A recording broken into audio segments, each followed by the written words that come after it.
quais são os principais sintomas de uma hérnia de disco? Vamos lá. Eu tenho aqui duas vértebras, né? E entre elas eu tenho um disco. Esse disco, à medida que vai recebendo carga durante o dia, né? Ele vai ficar desidratado. E aí ele vai começar a perder água mesmo, a perder líquido. E ele perde a capacidade de ficar protruso, de comprimir aquele nervo. Então, uma dor que tem origem discal, muitas vezes ela é muito pior quando acordo pela manhã e vai melhorando ao longo do dia. Então, se o seu aluno chegar para você e dizer, eu tô acordando com muita dor aqui na perna, eu não consigo nem pisar no chão, mas durante o dia essa dor passa, provavelmente ele tem uma hérnia de disco, tá? Mesmo que ele não sinta nada na coluna, ele só está sentindo uma dor no pé. Então, pode ser sim que ele tenha uma hérnia de disco. E aí, entender esses sintomas, né? Talvez eu tenha que ter uma atenção maior com ele, né? Eu não vou fazer, por exemplo, uma leg press, que eu vou mostrar para vocês aqui, que ela não é segura fazer uma leg press, né? Eu posso evitar ou ter um tratamento, uma abordagem diferente com ele agora, que eu sei que ele pode ter uma hérnia de disco. Tá? E isso já aconteceu, inclusive, com alguns dos alunos que já fizeram as nossas certificações. E aí, gente, mais uma vez, para vocês entenderem, quando uma hérnia de disco, né, é um abalamento do disco, né? Eu tenho aqui as duas vértebras e o disco, quando ele fica protruso, ele vai comprimir o nervo.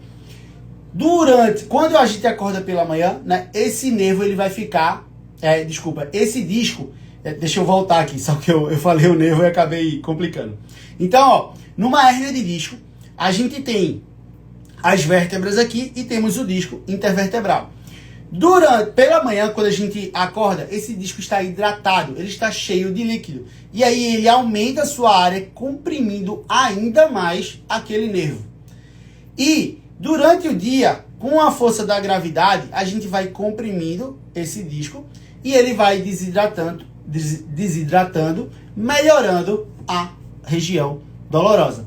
Então, um sintoma muito claro para quem tem hérnia de disco é que aquela dor ela é muito maior pela manhã e durante o dia vai passando. E não necessariamente essa dor ocorre no local da hérnia de disco. Pode ser que ocorra no pé, por exemplo, uma dor no joelho, uma dor no quadril, depende da inervação daquela estrutura, de onde aquele nervo está inervando, tá? E aí, ela piora também com manobras de Valsalva, quando eu prendo a respiração muito forte, né? Essa dor também pode piorar, tá? Então, não necessariamente, a pessoa pode sim sentir dor local, não é obrigado a sentir dor local, mas não necessariamente essa dor é local, ela se dá mais perifericamente, tá? Onde aquele nervo inerva.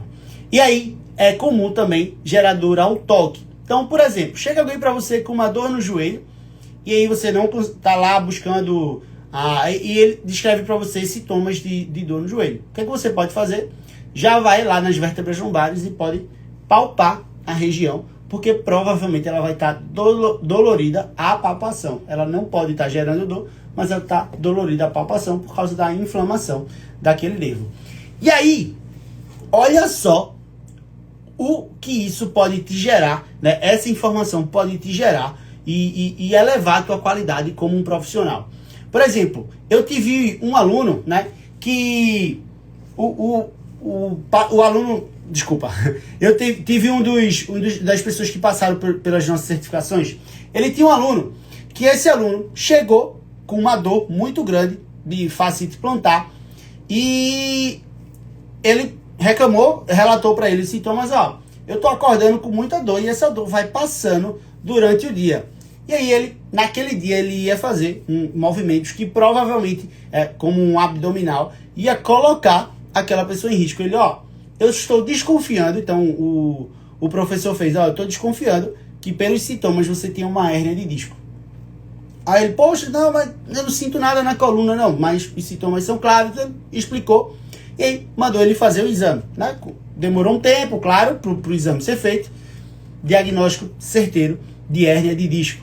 E aí, aquele aluno quebrou todo o risco que o aluno dele iria ter, né? Aquele profissional quebrou todo o risco que o aluno dele iria ter, sem falar que ele ganhou muitos pontos com o próprio aluno dele, né? Porque ele conseguiu, só pelos sintomas, desconfiou de uma hérnia de disco. Inclusive, o médico que recebeu o exame, né, que fez a solicitação, ficou impressionado com o profissional, como é que ele descobriu, como é que ele conseguiu, pelos sintomas, com uma fascite plantar, através de uma fascite plantar, entender que ele teria uma hérnia de disco. E aí ele começou agora a indicar pacientes, indicar alunos para aquele professor, porque ele viu qualidade naquele professor. Ou seja, gente, a gente muda de nível. Entender os sintomas faz a gente mudar o nível profissional, faz a gente ir mais longe. Então, ó, um simples detalhe fez aquele professor ganhar mais pacientes, ganhou uma parceria e ainda não colocou o aluno dele em risco. Sem falar que olha o poder, o quanto de referência, de autoridade ele gerou para aquele aluno agora. O quanto aquele aluno confia no trabalho daquele professor. Então isso é essencial. Isso é primordial. Que a gente comece a entender, né? Que a gente comece a entender como esses sintomas, como entender aquela disfunção ou a própria hérnia de disco pode levar a gente mais além.